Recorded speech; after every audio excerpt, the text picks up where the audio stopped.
Hello viewers, welcome to my YouTube channel. In this video, I will take you through a sample essay on the story God Sees the Truth But Waits by Leo Tolstoy from the anthology A Silent Song and Other Stories. Question: amidst challenges, one can remain positive in order to cope. Drawing illustrations from the story God Sees the Truth by Leo Tolstoy validates the above statement. So at the beginning, you will be required to give your introduction in the first paragraph. And in giving the introduction, the candidate will simply be expected to show the ability to paraphrase that statement in their own words. Maybe a probable example would be during times of difficulties, one needs to be optimistic in order to keep up with their situation. First point,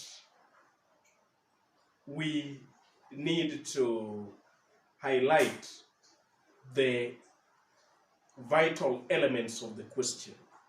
And the first one is that the candidate must bring out the challenges. Number two, the candidate must demonstrate how a given character remains positive in coping with the various challenges. A character who faces a lot of challenges in this story is Aksionov.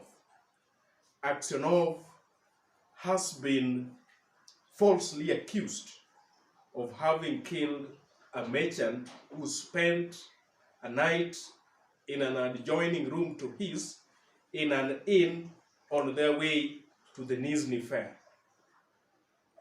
And he agonizes as a result of that false accusation or injustice. In order to cope with the situation, there are some actions that he takes. Number one,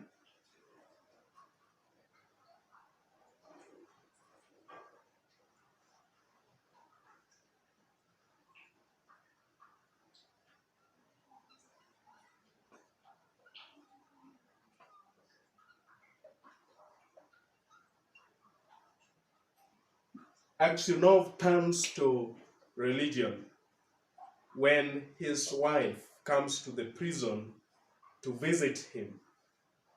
Then his wife endearingly refers to him as Vanya dearest and asks him how and why he did the killing.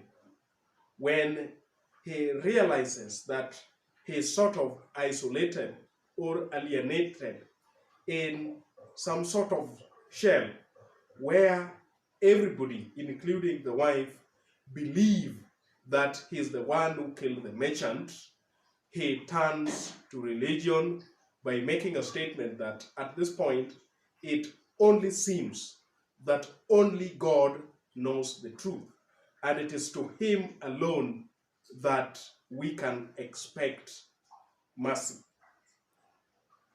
Later, in the cell, he buys a book, Living the Saints, the lives of the saints, and he reads about God. When finally Makar Semyonik, who is the actual criminal who killed the merchant at the inn that day, of which he confesses at the end of the story, when it comes to him asking for forgiveness, Aksionov refers to God, telling Makar that he could be 100 times worse than him and that God will forgive him. A testament to the fact that Aksionov believes in God.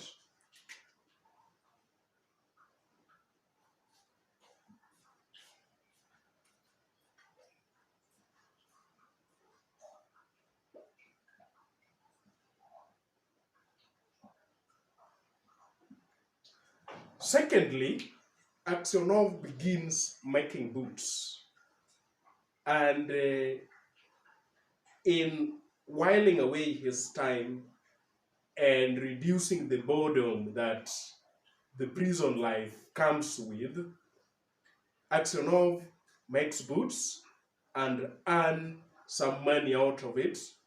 He decides to buy a book, Lives of the Saints, that helps him for some moments to get away from his present predicament of the imprisonment.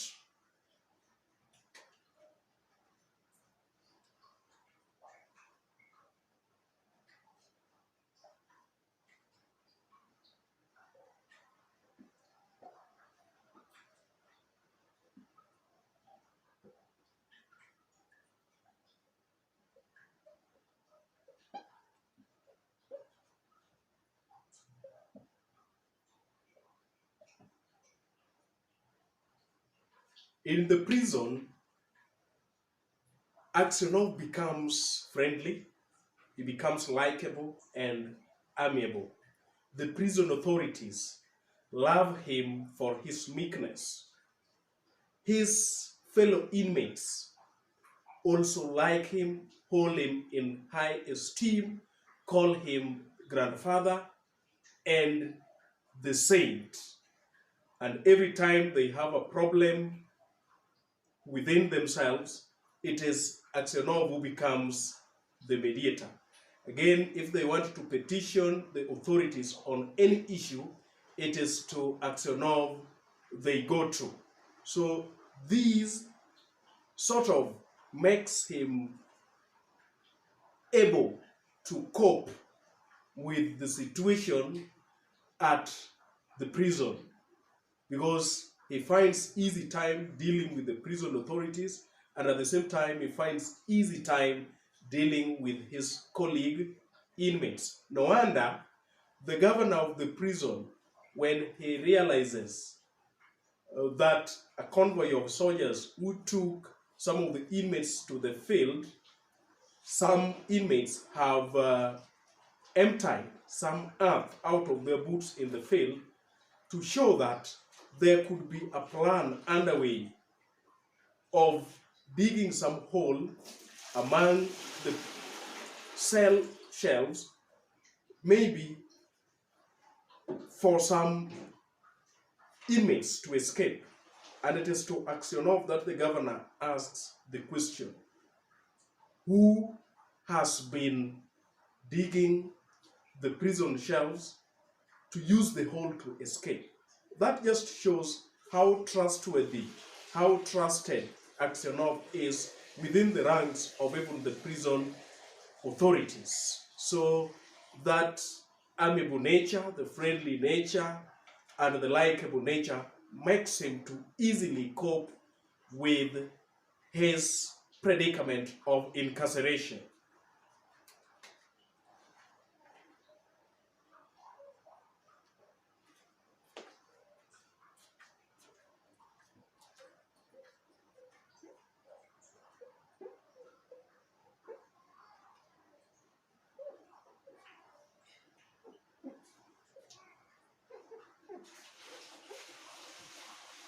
Fourthly, one day, as Aksionov is moving through the various prison cells, he finds Makar Semyonik digging some tunnel. And when Makar Semyonik sees him, Makar Semyonik comes to him, confronts him, and warns him against blabbing or telling the authorities about his plan of digging a hole, which he hopes to use as an escape route from the prison. When finally the governor assembles the inmates and asks them who is responsible for that, Makar Semyonik is 100% sure that Aksionov is going to tell on him, because from the previous conversation, Aksionov has realized without any doubt that it was Makar Semyonich who killed the merchant, the crime for which he has been incarcerated in Siberia. So Makar Semyonich has no doubts whatsoever that Aksionov is going to tell on him. But at that point, Aksionov bravely stands to the governor and tells the governor that it is not God's wish that he tells on the person who has been digging that hole in the prison cells.